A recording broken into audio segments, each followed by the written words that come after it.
wouldn't they come up? I tell you, they come out. What'd you do, make it want to know? No, I didn't. You just made it look like it's...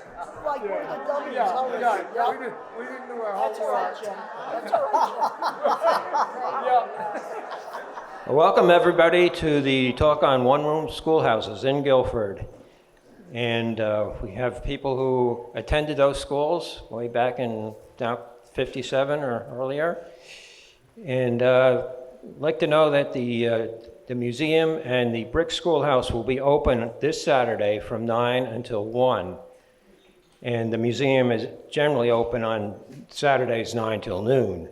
And if anybody wants to see the brick schoolhouse, we can open it up for them and have them look at it. So right now, I guess we'll get going and turn it over to Verandah.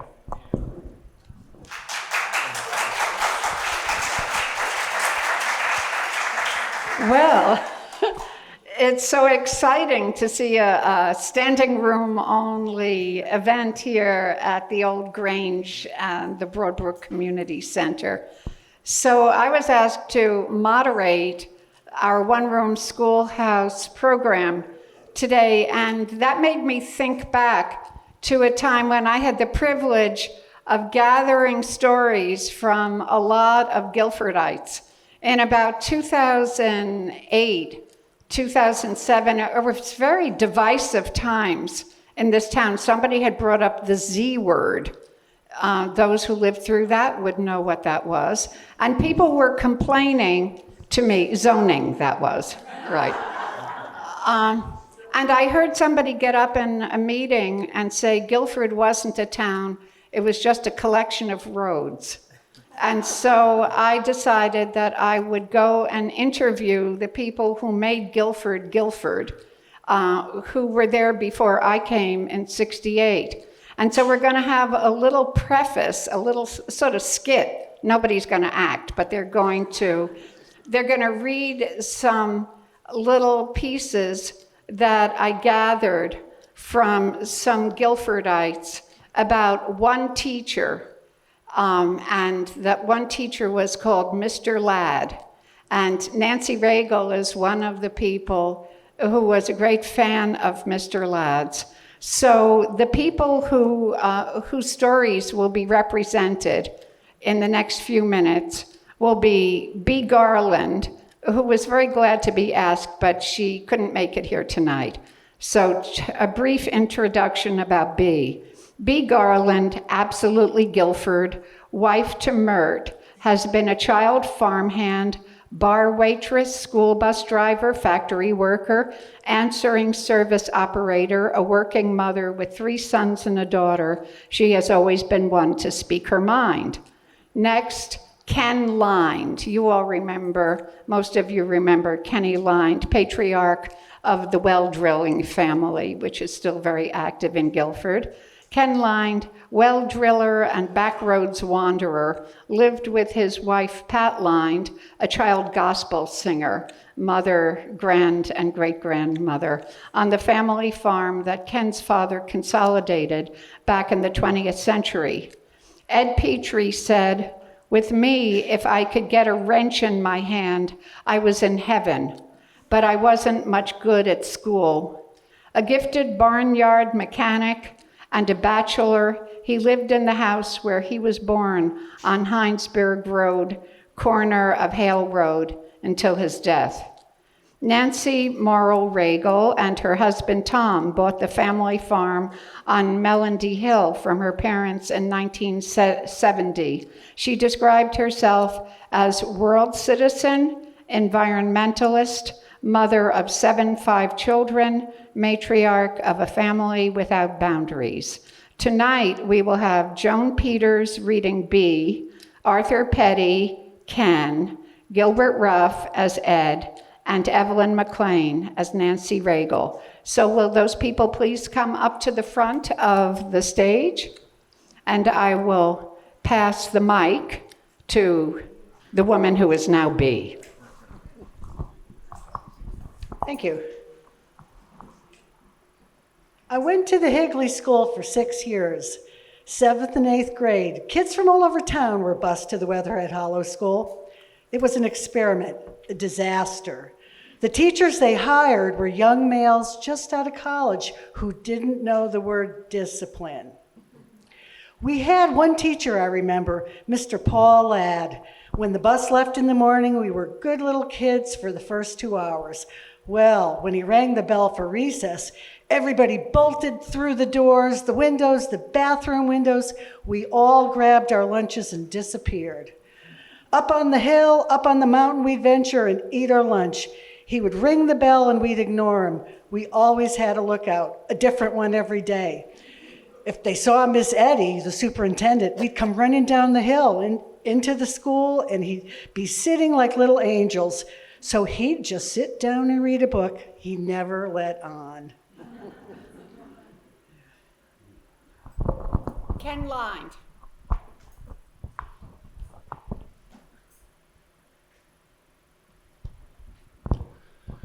From Heinsberg School, we went on to the Consolidated School for 7th and 8th grades.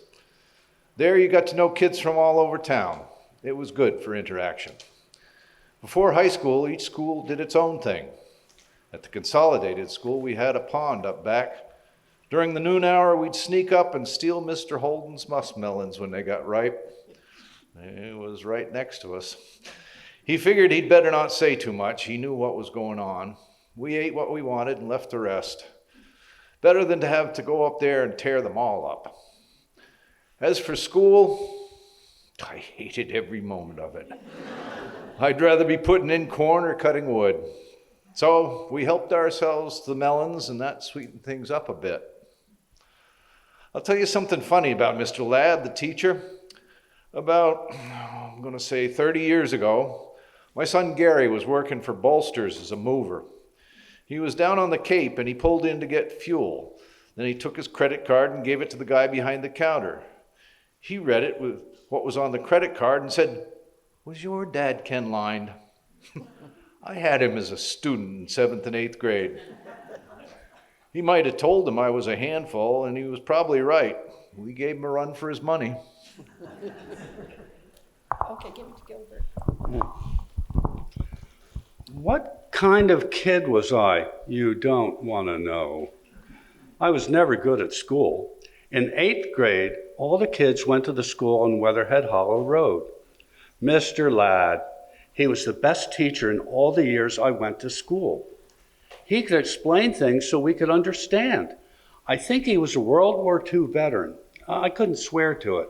He was a big, tall fellow, 6 or 6.5 foot tall, and he liked music. Ida Bradshaw, the music teacher, would get so mad she couldn't see straight when she got done with us. We didn't care nothing about her type of music. We liked Southern country music, and that's what he taught. I'll tell you, there was a piano in the schoolroom. When he got behind it, he could make that piano all but dance. He was beautiful on music. And then, when it was storming and we couldn't go outdoors, we'd shove all desks into corners. Adele Baker, Melody Squires, Nancy Morrow, and I don't know how many others. And at the noon hour after lunch, we'd have a square dance. Mr. Ladd took us on field trips. We went up on Warren Yaw's farm on the way to the Franklin's farm on East Mountain. Well, my knees were never good, so Nancy Morrow was wearing slacks with a belt around her waist. I grabbed her belt to help me along. She didn't like that much, so she turned around, grabbed my shirt, and yanked it. All 3 or 4 buttons came off. I don't remember much more than that. We just went on our way afterwards. My mother wasn't mad. It was just part of life. I'll tell you the big thing that happened at school. One lunchtime, we came back from outdoors. Margie Marr was sitting down, and all of us were raising hell. Mr. Ladd went to say something, and Margie said to everyone, "Shut up, the monkey wants to speak." He grabbed her and paddled her backside and sent her back outside. When she came back in later, she said, "That spanking didn't hurt me as much as my pride." But when that story got home with the kids, everyone was going to ship out Mr. Ladd. But when we got home, we told our mother the true story. She was on the school board. A few nights later, there was a meeting over to the school, and Mr. Baker, who was also on the school board, he spoke to Mother about getting rid of Mr. Ladd. Mother said, nope. The kids came home and told me what happened. As far as she was concerned, the girl deserved what she got. So they just let things alone, and Mr. Ladd stayed on. He was a great teacher. That was the only year I learned enough to get by on. I would guarantee it. I was never good at math, but I was always interested in the town history. He tried to teach world history too. Me, I didn't care what was going on somewhere else. And this is Nancy's turn. The 7th and 8th grades got together at the Weatherhead Hollow School. We were a lively bunch. My sister Marjorie was up to mischief all her life. We had these cod liver pills provided by the state. She put hers on top of the wood stove. It would really stink. I remember Ed Petrie and I had a tussle on top of the hill. I grabbed his shirt and all the buttons ripped off and we rolled down the hill. I was very proud to have ripped off those buttons. The kids cheered us on. We had the most fabulous teacher, Mr. Ladd.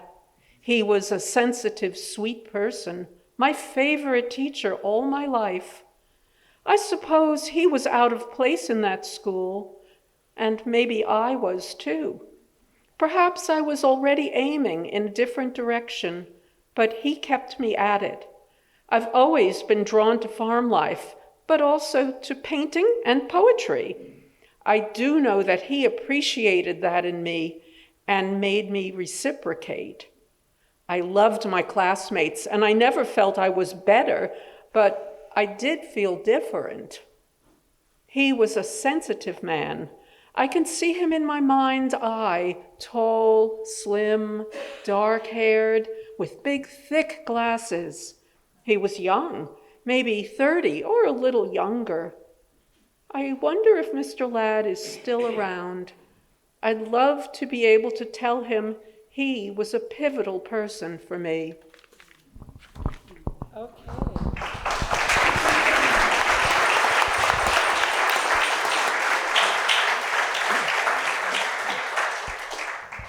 So I'm hoping that after we hear from our narrators from the next generation, maybe Nancy and Tucky and Shirley will have something that they would like to add as well. So, as you know, starting in 1809, Guilford had 14 one-room schools, and several operated until 1957 with the opening of the consolidated Guilford Central School. And tonight, our guests who are going to fill us in are Dwight Fitch. Raise your hand. Okay, Dwight Fitch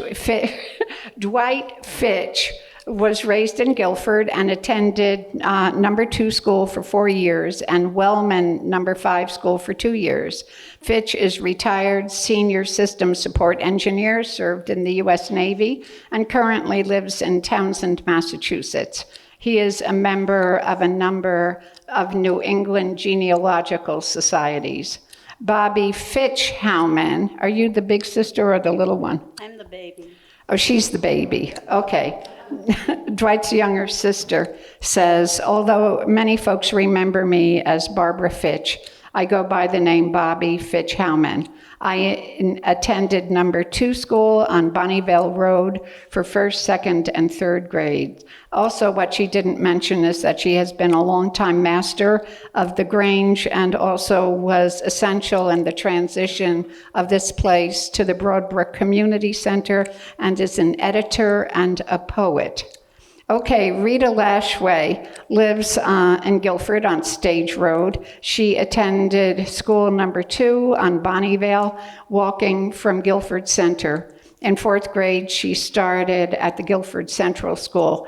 But what she didn't mention is that everybody who had a kid in the school or was a kid in the school remembers her as the iconic school bus driver, and she kept things going here, and also as a cake baker and caregiver.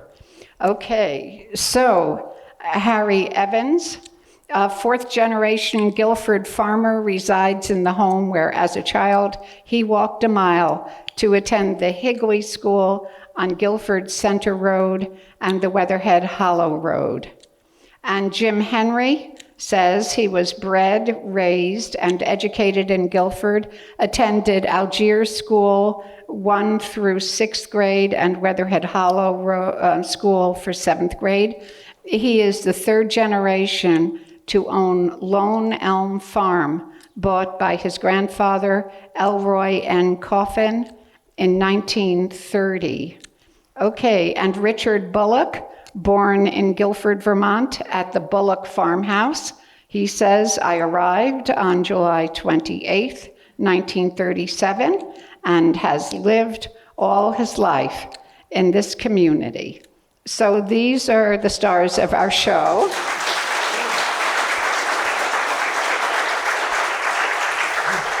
And I think I'll just pass the microphone and let them begin, okay? So Rita, take it away. Oh, good.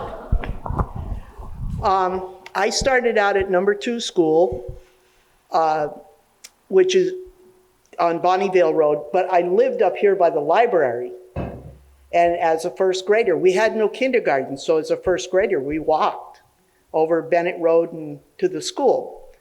I don't remember a whole lot of things. I do remember one teacher that always came right after she gathered her eggs. She had her cotton dress on and her apron.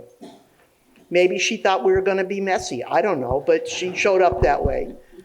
Another lady that taught was Nadine Farr, and I don't know if many people remember her, but she was, to me, a really nice lady. She taught us well, and she had a great appearance. It made you want to clean up and not wear your mucky boots in the building. I think we got a better education than the kids are getting now, because we were able to listen to the older kids. We would do our own, but we would also hear the older kids, and it was great. I credit my good marks in English to having that kind of a beginning. One story, and then I'll quit. Valentine's Day. Everybody had little cards, and you swapped cards with your classmates and all that. Well, being of not so sound mind in the third grade, I guess, we decided it was crusty. The snow was pretty deep and it was crusty. We decided to take the shortcut, which meant going up over the hill and coming down the other side and not staying on the road where it was relatively level. I dumped all my cards. Oh. Do you know I could slide pretty good on that crust? I followed them right down the hill and got them. And they weren't ruined? They weren't ruined. It was too cold. How many cards about? Oh, probably 10 or 15. But Wow. At that age, that was a big deal. Yeah. It was very important to us. Rita, did you make the cards? Some of them we did, yeah. Wow. So other than that, I don't have a whole lot. I do know that we had a good time. I thoroughly enjoyed it. I liked going to the big school because you met new people, but a lot of times you only had 3 or 4 in your class, and you could get a lot out of everybody's education. Great. I think I'm done. I don't talk much. Everything you say matters. Okay. Go ahead. Okay, I'm Jim Henry, and I went to Algiers School, and unlike school today, we had no kindergarten. So when it came time for me to go to first grade, I followed my brother, my 2 sisters, down Route 5 in single file, and that's how I went into my school for the first time. and it was a wonderful new experience. But the wonderful thing about that, everybody or majority of us or people didn't have telephones, they didn't have running water, and a lot of them didn't have indoor plumbing. Our schools never had indoor plumbing and never had central heat. And if you got assigned to a seat by the window, it was wonderful in the springtime. It was colder than hell in the wintertime because the shades would bellow out into the room. So we would have to get up and march around the stove every 45 minutes or something just to keep warm. And say nothing about, you never really ended up taking your outdoor clothes off in the wintertime because you needed them just to stay warm. Did you march around to music, or did you just sort of march around? It was a lot of times it was to music, but there was like a record player that they would play something to march around. But and the wonderful thing also that because you had other brothers and sisters in the same school, you would listen to their lessons and you would learn from that and you would hear it repeated over and over again. And we went through some very interesting and traumatic times that we were taught that we could be under an atomic attack in the 1950s. And so they instructed us what to do in our school. Well, what they could come up with was you ducked, got on the floor underneath your desk, and put your hands over your head. Somehow that was supposed to protect us. But anyway, that was kind of the strange thing at the school. And the other big thing that I remember distinctly was we didn't have a polio vaccine for the first years that I went to the school. And so we had the March of Dimes, which we all collected dimes and everything for it. But we were given the horrible thought that here was a picture of somebody laying in an iron tank, and this is what you got if you got polio. And so it was the thing that you didn't want to go to get polio. And the wonderful thing was when the vaccine came out and we all were lined up to get the shots immediately. That was a big thing for us. Yeah. So raise your hand in the audience if you had to duck and cover under your desk or in the corridor for atomic war. Okay, so they kept it up. Yes. Okay, Richard, would you like to go? Richard Bullock, and I was born in Guilford at the Bullock house, a brick house up on the hill just across the Weatherhead Hollow Bridge.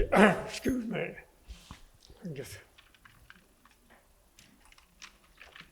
And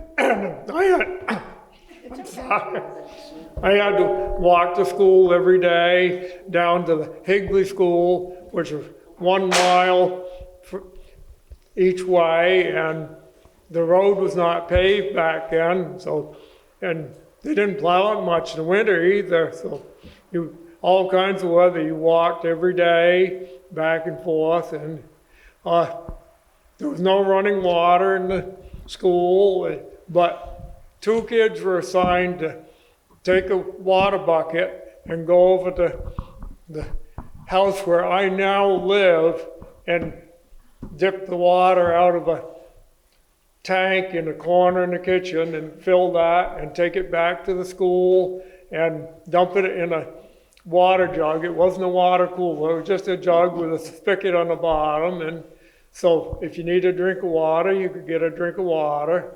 And of course there was no flush toilet because there's no running water, and so it was an outhouse outside and everything, and it just, school now is no longer there, but because it was on the road up to Evelyn Clark's, and she took possession of it because I think it was on her land anyway, and then it was eventually removed. And the wintertime, lots of times we'd go across the road in the field and play fox and geese in the snow and different things. And we had all 8 grades there, so you had to be quiet and listen when others were getting to teach you. And Miss Campbell, who lived up on Campbell Road, was a teacher there. And Ethel Eddy was superintendent of schools. She'd show up once, maybe every 2 months or something, and just check and see how things were going.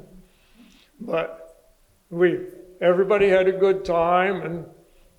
And when you got to be like the 6th grade, then if you were lucky and got chosen to be the one that came early and built the fire, you got $8 for doing that for, I think, just this whole period. You did, but that was a lot of money back then.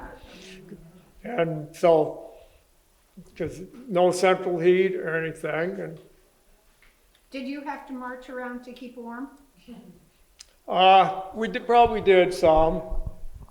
And Mrs. Bradshaw also came as a music teacher. And did people feel the same way about her as Ed Petrie said? Did people like her music?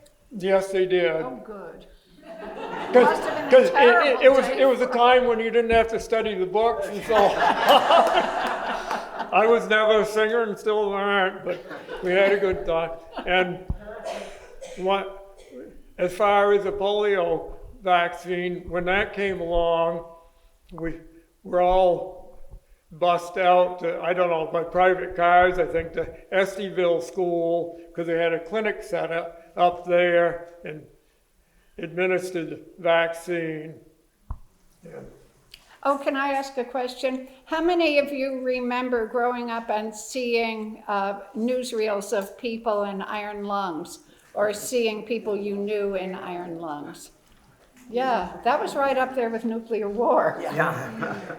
And also, they took us out to the Estiville School to have us have fluoride for our teeth, because that was just coming in and so on. So they would take you out there for treatment on that. And one of the incidents I remember at school, because everybody carried a knife back then, and a couple got in an argument one time, and one of the guys threw a knife and it hit the other guy in the heel. And of course, the teacher was very upset, but I think the person had to stay home one day and came back. Did this person have to be hospitalized, or did it just hit his shoe? Teacher bandaged her up. Teacher had to do everything, first aid, the whole works. Wow. And one other incident, this isn't about school, but it was connected to the school. In the fall, when the milkweed pods got ripe, we used to go around and collect them in sacks, because they used the milkweed to make parachute nylon. Wow, I bet that's the first time I ever heard that. Did anybody else here know about turning milkweed into parachutes? Okay, well. I heard about it, but I was not around when they did that. I see. Well, it's a historic moment, Richard. Thank you so much. Wow, this is great. Thank you so much. Okay, now on to Bobby.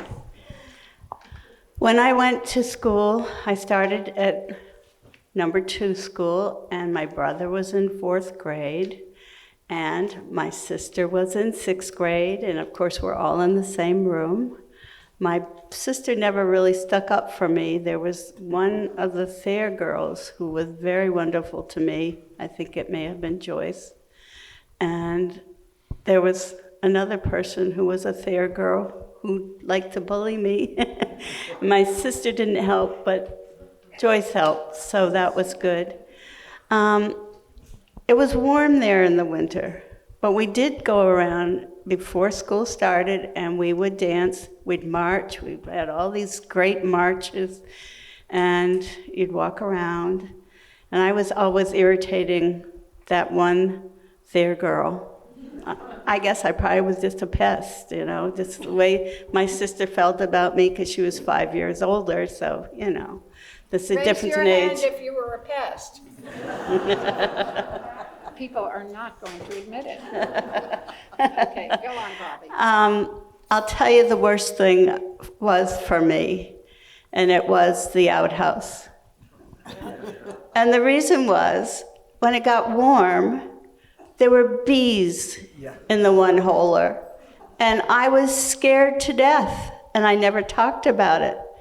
But my mother started noticing that I was having problems getting through the night without wetting my bed, and I had not wet my bed since I was maybe 2. And she didn't know why, and I finally told her. I would dream. I'd dream I was at school, and I was on the outside somewhere, not in the outhouse, and I was finding a little place where no one could see me, so I could go and be safe from the bees, but that was not good. So anyway, Okay, one moment, don't stop, but raise your hand if you have used an outhouse. Well, look at that, okay, go on, Bob. well, the whole thing was my mom insisted that my father install modern plumbing when they got married. So that was 1940. But it was my grandfather's house, and he had, I can't remember, Dwight would probably tell, it may be 2-holer or 1-holer, but it was 1-holer, okay, and it was in the adjoining building, so it was attached. And so we used it, and it was, but I never had bees there. The other thing I'd like to tell you, because someone else mentioned about going and getting water from neighbors. Nancy Ashworth Marsh went to school. She was in my grade at number 2 school, and we were the designated water fetchers one morning. Now, we knew that one neighbor's water was really good, and so that's where we went. And we got it filled, and we were just laughing and swinging the bucket as we're coming back to school, and we spilled the water. Now, we darn well, we're not going to go back to that house and say we spilled it, so we had to go to the other house. And we did, and we got the water, and we didn't tell anyone. And I don't know if anyone noticed, but we knew.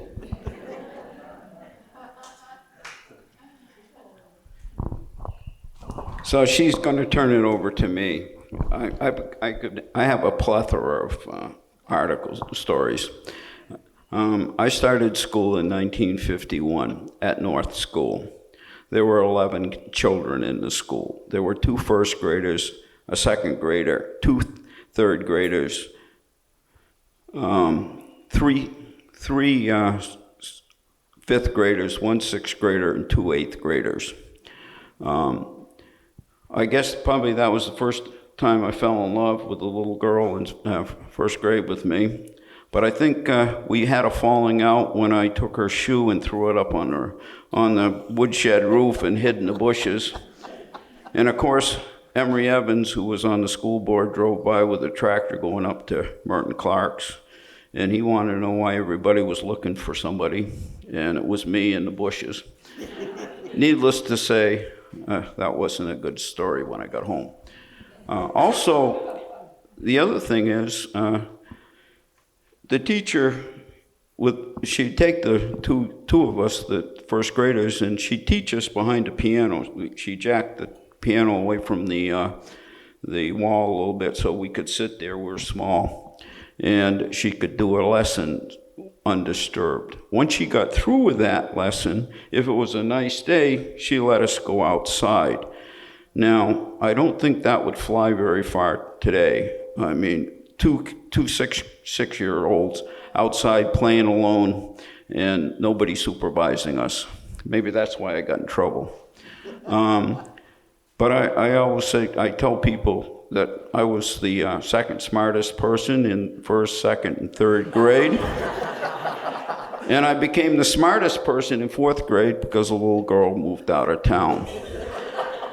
For first grade, I had first and second grade, we had Mrs. Stockwell. And then in third grade, Mrs. Nichols came over from Heinsberg School. They closed down the Wellman School. There were 8 schools in 1951, 1952. I have a breakdown of how many children were in each one of the buildings. Algiers had 20, Baker had 14, Higley had 14, Heinsberg had 11, number 2 had 11, Slate Rock had 17, Weatherhead Hollow had 10, and Wellman had 8. So they dropped down to 7 one-room schools, and that's all they had open for the rest of the one-room school sessions. In 1955, the fall of 55, they reinstituted Weatherhead Hollow as a designated 7th and 8th grade school.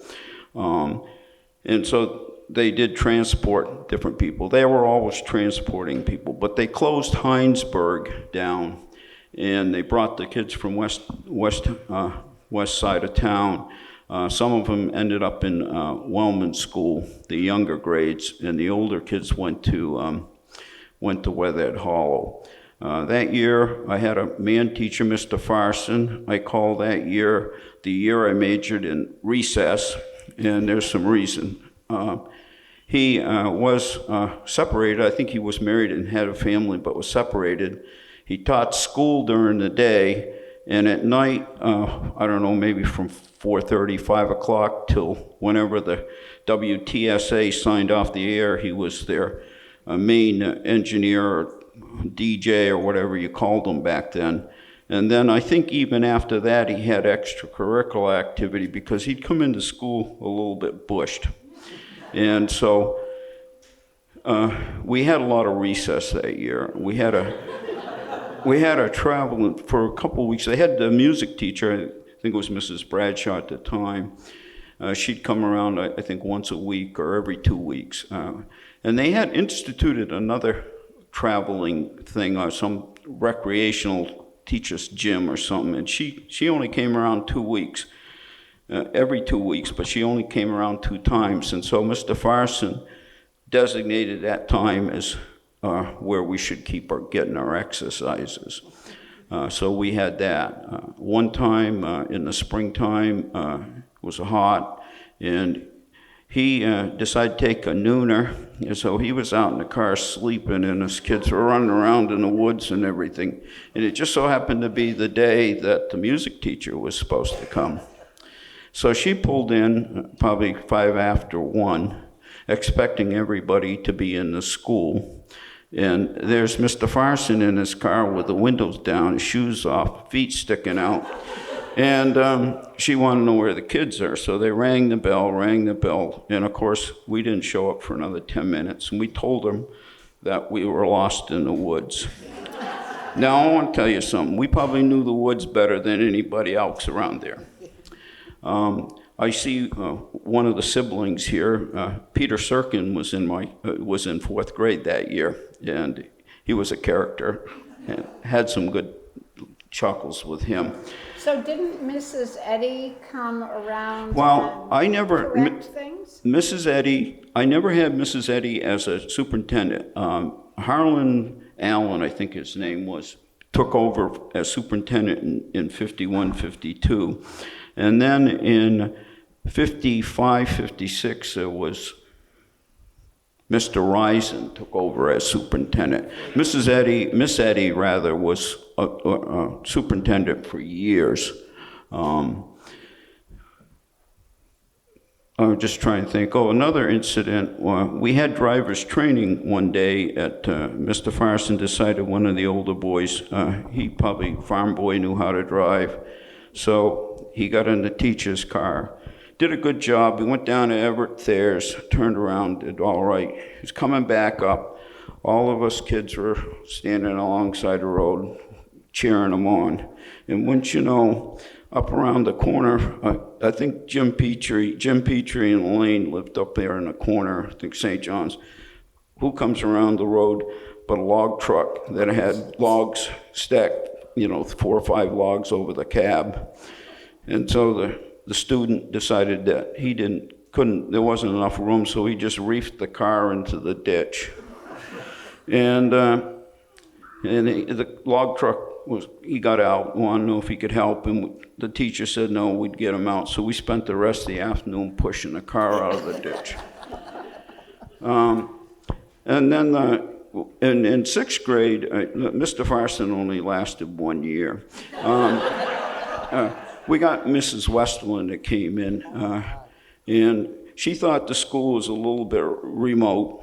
I guess it was. And she had a telephone installed in our school because she felt she didn't feel safe working with the kids and not having some way of getting out, which probably is a good idea. I don't know of any school that wouldn't have a telephone now, probably iPhones and stuff like that. And she was a good teacher. I managed to get through school and made a life of myself. And as they said, you learned stuff. Like I always liked math, so I was probably 2 or 3 grades ahead in math. My reading sort of suffered, but it was a good way of. It was a good and it was a time. And it was cold, and some days it would take until probably almost noon before the room got warm enough so you could take your outside clothes off. And usually about 1:30, 2 o'clock, people are down in their T-shirts because it was so hot in the school. Now I can't remember number 5, but number 2 did have not only wood, but they burnt coal as well. I don't know how many schools did that. I think number 5 had wood only. And I think Harry will attest, the older kids, as Richards stated, could become the school janitor. And for being a janitor, I've got reports here that said they got $14 a year. Sometimes even the teacher would get that extra $14 if she did the duties of the janitor. Or it could be a neighbor or something that they paid them that. So I'm going to turn it over to Harry, because I could probably go on all night about different things. Thank you. Well, I think a lot of my memories, I think they've already been mentioned, a lot of stuff that went on in school. I went to Higley School. We walked 1 mile from the school, right from our house and where we live now. And on foot was our main transportation. Once in a while, our teacher was Jean Campbell, and she lived up here on in the Campbell Road off the Sweet Pond Road, and she would come down through. And sometimes, if we were walking and maybe the weather wasn't quite as good, and she had room in her car, she would pick us up and take us to school. But that didn't happen too often, though. But that was nice when it did. And let's see, let me think. There's so much, I remember a lot of these things have been mentioned already. I went to Higley School, the same one that Richard Bullock went, and he was a little ahead of me, and I was, I guess, a year behind him, but I never did catch up there quite. What were your favorite subjects? You want the short version or the long version? The long version. Recess, that was, yeah, recess. Yes, I went to school pretty regular, most every day. I didn't miss too many days because it was a lot of fun interacting with the other kids at school. And we learned a lot over time, but when all the grades were together, we knew what the lower grades are doing, we knew what some of the upper grades are doing, and it all kind of mingled together. I don't remember just how many was in our particular class, but then when I got up into the 7th and 8th grade, that's when the town school system, they shifted all the 7th and 8th grade, as Dwight mentioned, down to the Weathered Hollow School. And I believe down there, we had, when I went there, we had Mrs. Yah, who lived just down up the Yah Road. She was a teacher when I was there. And then I went on to high school. Some of the things that we all took our lunch to school, and as Dwight said, that sometimes it was pretty cold in the middle of the winter, but we survived. Lots of times during the winter, different parents of the school kids of that school would bring in something to eat hot for a meal.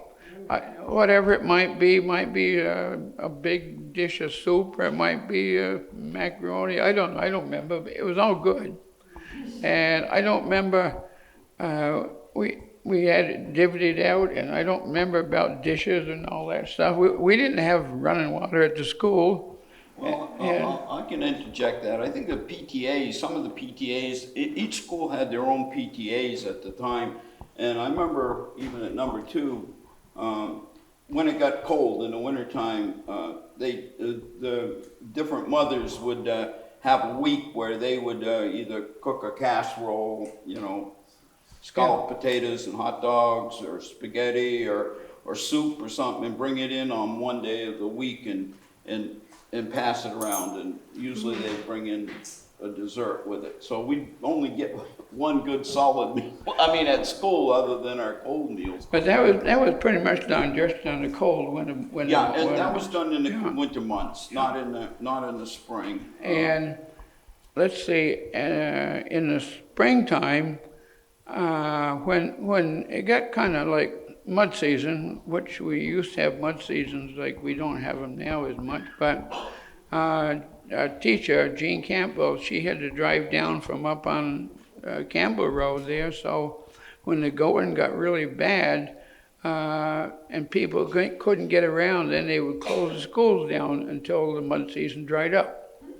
I want to interject something here. In 1956, we went to school around March 17th. And at that time, I was up at, they transported us. They had two people that I can remember that did most of it. There was Beth Simons and Reita Jaqueth's parents.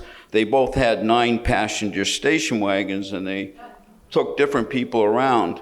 And I remember coming home up between here and the road going up to Wellman School. It was so bad that Beth Simons didn't know if she was going to get through the road. We did get home. They closed the school down, and we didn't go back to school for, I think, almost 4 weeks that year, which meant that we had some days to make up, and they compensated by giving us 6 Saturdays. We had to go to school 6 days a week there. They did give us a little dispensation by making every other Saturday a half day. But that year, in 1956, we were going 6 days a week. And then we went to church, we had Sunday school on Sunday, so that was 7 days a week. We had some kind of education. So Harry, if it was a busy time on the farm, let's say sugaring. Well, that was one of the things when we had the mud season, that pretty much happened during sugaring season. So we were at work helping out with the sugaring, so we all had a good time. And that's what we still continue to do somewhat. Let's see, what was I thinking? One of the things that if the teacher, Miss Campbell, had to discipline somebody, I never would have to do that, but she would have a student have to get up front of all the kids and write something on the blackboard, and then write that same thing about 10 or 15 times below it. And then that kind of smartened them up a little bit after they did that a few times. Yeah. Okay, so raise your hand if somebody made you write the same thing over and over when you were bad. Okay, a lot of good people in New York. Well, another thing that we did in the springtime, I don't know if it really was a contest, but a lot of the kids in school, when spring flowers come out, wildflowers come out, people would bring in different flowers, and to see who could bring in the most different kinds of wildflowers. And I remember that was something that was quite active during the early growing season. Were you good at that? What's that? Were you good at that, picking? Oh, I find a few. Yeah, I find a few. I think if I remember right, Richard's sister, Eleanor, she was pretty darn good at that. She brought in quite a few, but yeah, we always found we could always find a lot of different stuff. Did you pick lady slippers? No. There was some around in various places, I guess, but no, that was one thing we didn't touch there. But a lot of people on a lot of agriculture land, different farms had different flowers. I mean, we had, so many different kinds, and I guess maybe they're still there now, if you went looking for them. And some of the flowers, wildflowers, would grow in the same area every year, and then we'd know where to go get them. It's been interesting to hear all these things of what's happened at other schools there, but I don't have a big story like Dwight does there, but I kept in touch with most all the kids. I went at most every day to see what was going on. I think that people got to realize too that Guilford was completely different at that time. Hang on, wait until you got, oops, there we go. Actually, only Algiers School was on a paved road, and that was just because it was US Route 5, which was another interesting thing that when you were in the 6th grade, you got to be a school guard, and you had to take the younger kids across that narrow bridge, which I still remember. The worst thing in the world was you'd have half the kids on the bridge, and then a trailer truck would come around the corner, and find us all on the bridge. But that was when you got to be older. But Guilford didn't pave from Route 5 up to where the old fire station was the only paved road there was. And then when we went to Weathered Hollow, we'd cross the bridge, which was concrete, and then we would wallow all the way. Could have called it Weatherhead Wallow. Well, yes. But it was amazing how many times that we almost got stuck on that house that sits almost on the road, in the things. And believe it or not, Guilford Center Road used to be crooked. More crooked. How many people here remember when they straightened out What year was that? They did it in sections. I can remember, I think they had it up the Weathered Hollow Bridge pretty well tarred. And then after that, I can remember the next stretch they did was just up to about... It wasn't, I'm not talking about there's a side of Guilford Center Road that you no longer go around, when they straightened that out. I can remember very vividly on that. I would say that was in probably 52, 53, that we had to walk around the bend because we called it Greenland Bends there. And I remember when they straightened it out, and we had to walk around it. And as they were doing it, my older sister, I decided I was going to take a shortcut across the new construction, and my older sister said no, she wasn't. I can remember getting halfway across, and it was so muddy that I lost my shoe in the mud. So it wasn't a good scene, but So yeah, is it true, oh, I'm sorry, is it true that it was called the Greenland Bends because the sun never shined? it was one of the coldest places in Guilford. It still is. Still is. Oh, yeah. It still is. It's about 10 degrees. One thing that I don't think that we hit on very much, we had good times. That one of the best times of the school year would be when the bookmobile would come by, and it was once a month. They came and you choose your books and return the books, but it was a highlight to us because we got a chance to do something different, new books. Did you have a favorite book that you remember? Okay, No, hard not really. question. Not really, yeah. One thing I'd like to add. Okay, hang on, Harry, let me get you the mic. After, when the schools got done, I guess when the new school come about, or about that time, the Higley School was taken down. And a lot of that lumber in the school is in Ralph Kennedy's house down here. He took the school down with some other people there, and they reused most all of the materials. I don't know just what year that was, but we were long gone out of there. Yeah, it had to be after 57. I think they Yeah. sold it 57, 58. Yeah.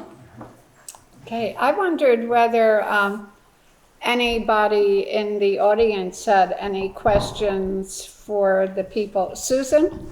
I do. Whenever I've heard about one-room schoolhouses and having a single teacher, I've always wondered, how did one teacher keep all the kids she wasn't teaching at the moment occupied while she was trying to get something across to the other kids? We're doing good, Bobby. We spilled the water. When I was in first grade, David Clark sat in back of me, and he was way older. And the teacher was teaching cursive on the blackboard. And so I was fascinated. I learned cursive as a first grader because I'd already got my work done. And, that was what was being taught. When I was in third grade, I was actually asked to work with the first graders to read to them. Or there was also a game that they played with words and stuff, and I don't even remember what they would be called, but so I'd be playing there. So the teacher had things for you to do. Plus, because there were different grades, some of us had recess most of the day. I mean, even in first grade. One other thing that we used to do happen in school was we have programs for the parents during the holidays or something. I forget just which ones they were. But one of the few fun things we did that took place at the school was in the front of the school, in front of the desk there, in front of we had a wire right across the room. And the kids would line up and the parents would put donuts on a string, and they would adjust the string down to where you could reach it, and then they had a contest to see who could eat the donut from the string the fastest. And I don't know, probably Tucky Houghton's the winner, I don't know. Yeah, that was one of the things. I mean, we did have the Christmas plays at the schools. I think and one of the first holidays, well, if you want to call it a holiday, we didn't do trick-or-treating, But Halloween was a big thing, and I remember one of the first Halloweens, I think it was in first grade, we went up to the Arvine Boyd's, and they had a party for the kids, and the parents came along as well. When I got up to Wellman School, we actually, they held it in the town hall, where the historic building is. We went there for Thanksgiving, not Thanksgiving, but for Halloween. For Christmas, because they had closed the Heinsberg School, there was a lot of angst because they felt like they had been left out. So our Christmas plays in 55 and 56 was actually held in the Baptist Church in West Guilford. And the other thing, at the end of school, and I stopped it, I don't know exactly when, but that was one time they held graduation, and they held graduation right in this building here. And it was sort of an exciting time, I remember, because you didn't really know the kids from the rest of the town. And it was a time where each one of the schools would do some kind of a performance across the stage. I remember one year we were Pilgrim, we did Thanksgiving, and probably somebody did the Revolutionary War stuff. But it was an activity that happened here at the Grange Hall. Towards the end, they stopped holding the graduations here. They held them up at the church up the street. I'm going to hold up a picture that was taken in June of 1952. Can't see it. But those are the first grade marshals that year that marched the 8th graders into up to the stage or wherever they sat. I can't remember. I think they sat in the front of the thing. Oh, the two people in there were Linda Kemp and myself. One of the things that I think maybe most of the schools did it, but I don't know. But our school, the Higley School, come Memorial Day, we always brought lilacs to school, and if we didn't find them, have any at home, which most everybody did, we'd either find them along the way to school or at school, and then during that school day, before, I guess it was in the afternoon, the whole school would go as a unit to the cemetery. We went to the Blanchard Cemetery, and that was the time when after we got done at the cemetery, we were right at home, so we didn't have to go back to the school, which is pretty darn good. The rest of them had to walk back to school. Yeah. We have some other people here in the room with us who are one-room school veterans, and I wondered whether they would like to share some of their perspectives. And if people could use this microphone. Yes. Okay. I think we're okay. Shirley, would you like to? If you'd be willing to use this for recording. Can you just bring it to her? It's not a long cord.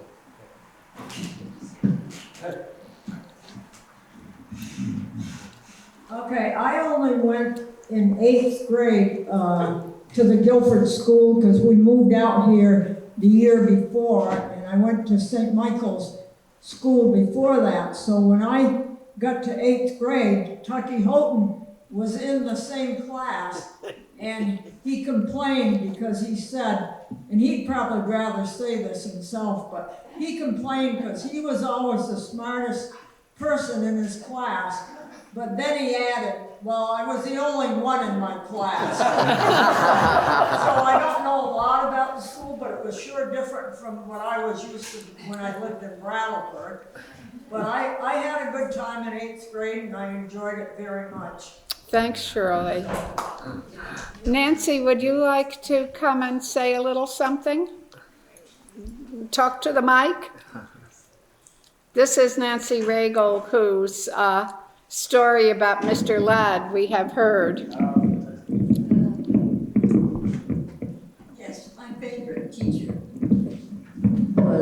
Mr. Ladd. And most of the kids didn't like him at all. He was quiet, and he loved poetry and reading and music, and I just loved all of that, but most of the other kids didn't like it at all. Nancy, I remember you telling me about sledding down to school. Could you remember from Melody Hill? Didn't you sled down to school? Yes, I did. Could you tell us a little something about that? It's fast. About one time there was somebody who had robbed a store in Brattleboro who was hiding over the bank that I went down by. And I learned that later. Sent a few chills up my back. Yeah. Well, it's lovely to hear I from love Mr. Lamb. Uh-huh. I'm sure he loved you back. One thing most people don't realize, but I think I was in the third grade before Okay. there was only one dipper at the water cooler. So everybody drank out of the same dipper. And then about third grade, they decided we needed individual cups. But before that, I wonder how things spread throughout school. Wait, why don't we just give some of the other people a chance? Hey, Tucky, is there something you would like to tell us? How much time we got? Let's see if I can, Oops. we're going to bring it to you, Tucker.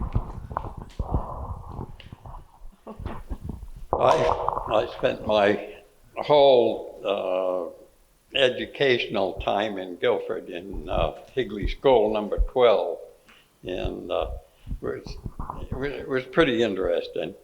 I listened to these guys talking about it, and I started in 1936, and I graduated in 44. So these guys are telling how much money they made being janitor. I only got $7. Inflation. So, but we also carried the water from, like Richard said, from where he lives. And that was always a little break from the boredom of school. You take your time, but you didn't have too much time to get the water. I remember that water used to come from up on the mountain, across the brook in a pipe that was insulated up over the brook. And Mr.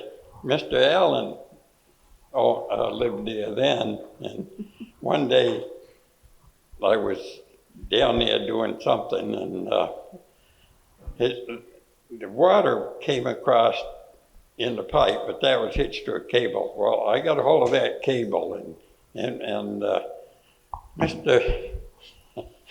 Allen found out about it somehow, and I can remember him saying, you know, if you did up on that, if you mess with that cable again, I'm going to have to find somehow to train you. And he says, I think the best way to do it would be with oil of beach. And that would be a beach switch. Oh. So I never did that again. But no, we used to have a fence right near the back of the school. And at the corner of the fence was an apple tree. And somebody had grafted that tree, and there was quite a few varieties on it. So we had a choice of apples for it in the fall. We had our 2-room outhouse there. I don't know when they cleaned it, but You could tell it was an outhouse anyway. Miss Campbell was my teacher almost all of my learning time in Guilford. She had to have, she had a bad hip or something, so she had a year or so off, and we had substitute teachers. And Dwight was asking me if his mother used to substitute for her. His mother had her own schools. No, she didn't teach in Guilford. She didn't? Schools, no. No, I thought she had her own school. No. Well, anyway, she probably did substitute for me. But, Pat, oh, I'm sorry, I didn't mean to interrupt. Pat, did you go to a school in Guilford? Okay. Hi. This is Pat Houghton, for Yes, those of you who can't see. my folks bought the Spears Farm. We moved up from Long Island in 1948 of December. So then I started the one-room schoolhouse down at the Weatherhead Hollow Road.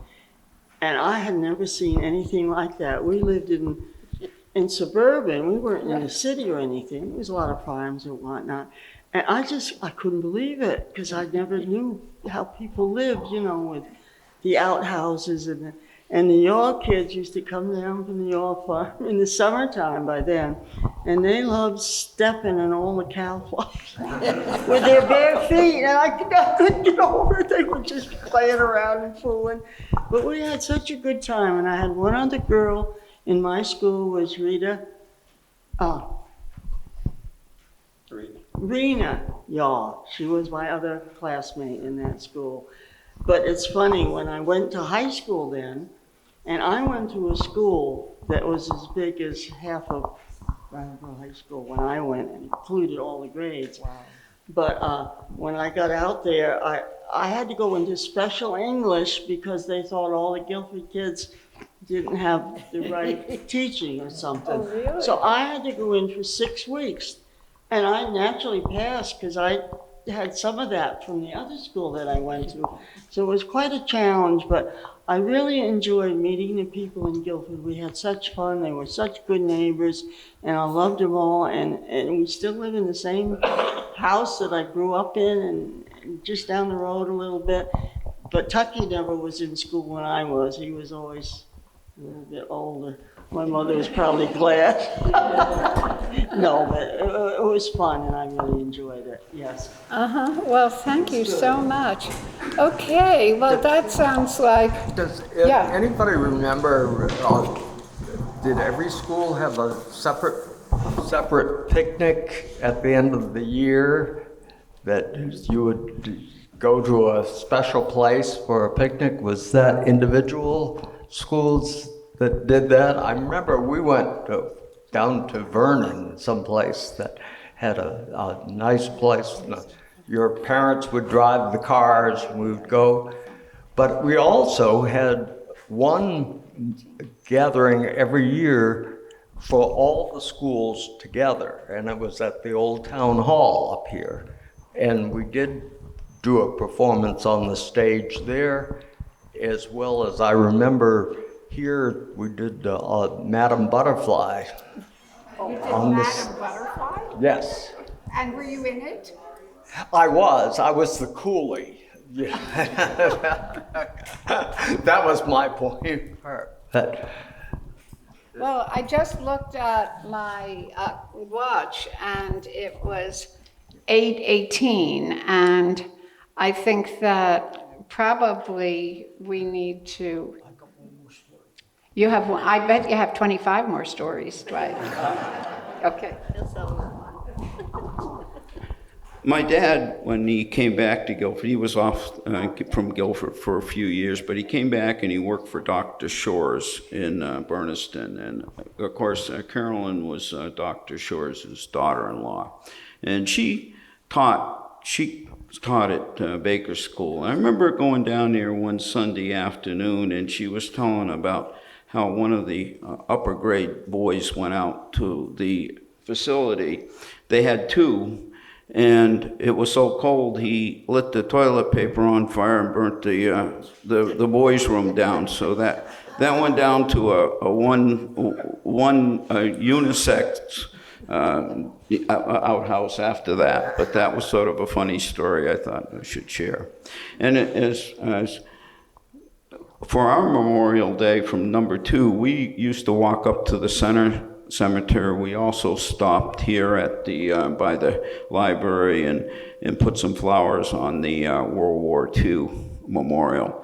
And I think it's only fitting. It is Memorial Day, and Mrs. Baker was a longtime teacher in Townsend. I mean, in Guilford, and her son Stanley Baker was killed in Vietnam in 1967, and I think that should be remembered as well.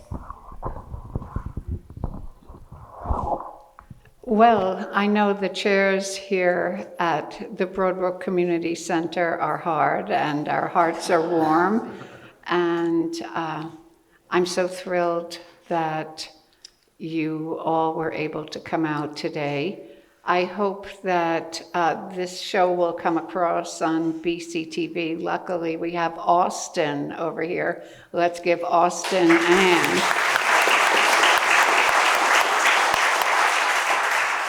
As well as Chuck Collins and the whole Historical Society who have